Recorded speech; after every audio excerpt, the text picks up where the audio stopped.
Oke guys, so inilah yang akan terjadi ketika kalian lupa taruh HP kalian di atas bagasi mobil dan kita jalan masuk ke jalan tol. Yo.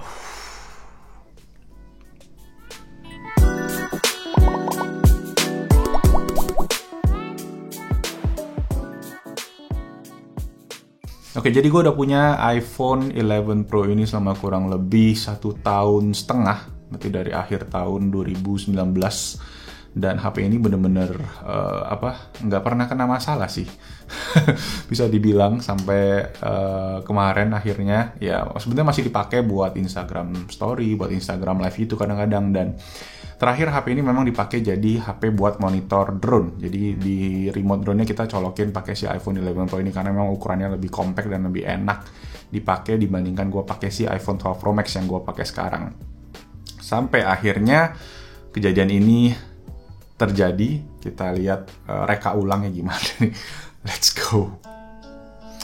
Alarmnya masih bunyi guys. Dari tadi udah gue post, tapi karena layarnya nggak bisa hidup.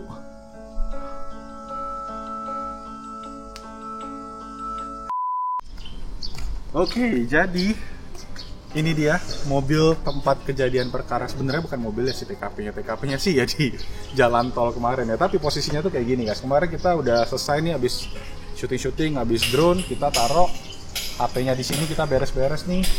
Barang kita masukin nih ke dalam semua. Look, kamera, tripod segala macamnya. Ada mobil lewat. Dan kita tutup langsung. Haris yang di belakang kamera, dia langsung masuk ke mobil, jalan aja. Kita posisinya itu dari SCBD menuju ke daerah Jakarta Barat. Dan dalam posisi jalan, itu kita mungkin jalan sekitar 20 menitan ya berarti ya. Waktu kita lewat di bawah jembatan Selipi, di sanalah kejadiannya terjadi. Melewatin jembatan, tiba-tiba ada bunyi kayak itu yang kita dengar dalam mobil. Dan si Haris langsung keinget.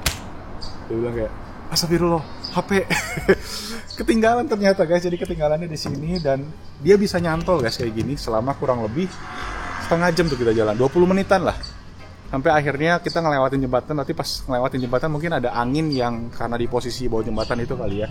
Akhirnya jatuh, kita langsung cepet-cepet nepi, mungkin sekitar 300 meter dari lokasi jatuh. Karena kita posisinya kan jalannya 60 sampai 80 gitu ya. Panik. Akhirnya kita langsung nepi, kita coba mundur nih sedikit-sedikit.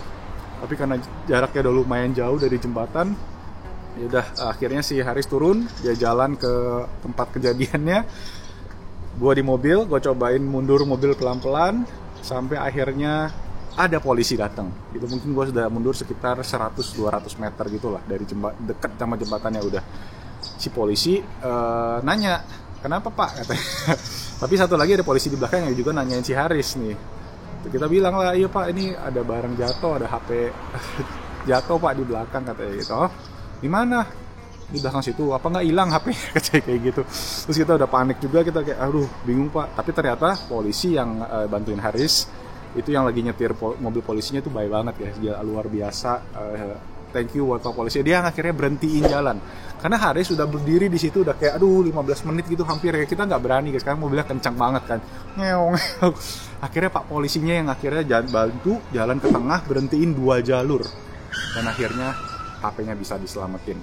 Walaupun dalam kondisi yang ya mengenaskan ya bisa dibilang ya. Dan hari ini ya gue udah cari, gue udah post juga di Instagram Story, mungkin kalian bisa lihat.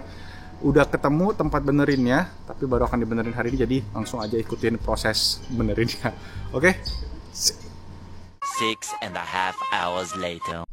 Oke, guys, masnya udah pada datang. Sorry ini lagi berantakan studionya emang karena lagi sering syuting. Dan gua harus jalan dulu nih karena udah keburu sore dan masnya lagi pada buka puasa juga. Nanti gua akan shoot beberapa b-roll aja, detail-detail, sama ada tim yang lagi di sini nungguin juga. Terus mungkin besok kita akan lihat sama-sama nih ya gimana proses benerin si iPhone 11 Pro-nya. Semoga bisa hidup lagi. Oke, sip, ikutin terus ya.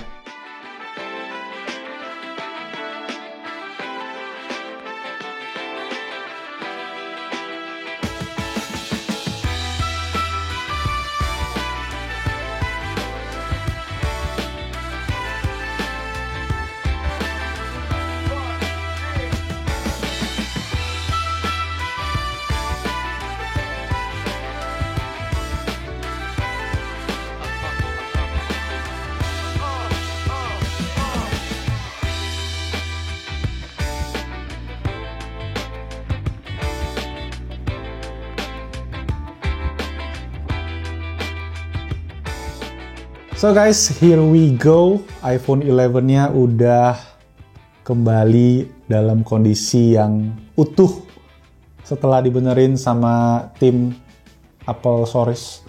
Thank you so much buat mereka, dan gua nggak bisa ngomong lagi sih, servisnya bener-bener mantep. Mereka bisa home service guys, yang paling penting, karena saat-saat kayak gini kan susah ya mungkin ya masih kemana-mana, dan dibenerinnya bener-bener rapi banget. Ini gue kedua kali sih. Waktu itu pertama kali ngebenerin HP dari keluarga gue, itu juga posisinya hancur.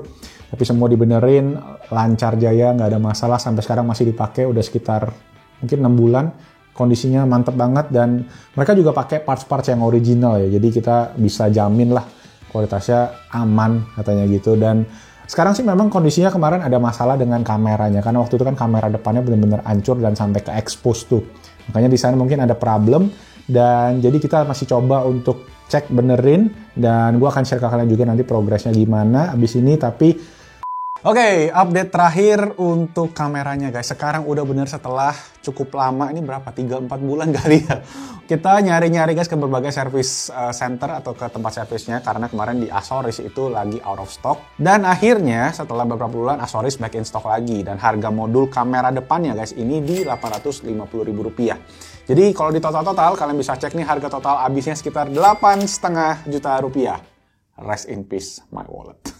Nah, setelah dibenerin, ada good news dan juga ada bad news. Good newsnya adalah kameranya udah bisa nyala lagi ya setelah dibenerin kamera depannya. Tapi bad newsnya adalah Face ID ini nggak bisa dipakai lagi di sini. Katanya sih itu bisa disuntik pakai alat software gitu guys, sama kayak si True Tone-nya di bagian layarnya ini tuh bisa disuntik.